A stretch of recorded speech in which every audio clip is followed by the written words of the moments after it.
Hello guys, in this video I am going to show you how to enable push notifications on international crisis assistance in the Couchsurfing application. But first I just want to mention, don't forget to subscribe to my channel, because at 10,000 subscribers I am going to show you my whole YouTube revenue statistics and growth strategy, as well as how to make money online. Let's jump into it.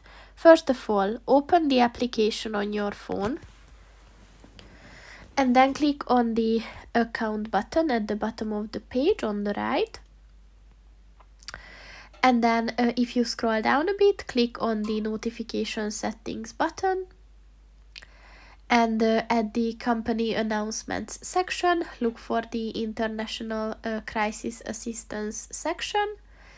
And below that, on the right side, you will see the push button. And in order to enable it, just click on the white circle next to it. And once it turns black, the notifications are on. So that's pretty much it for this video, guys. See you in the next one.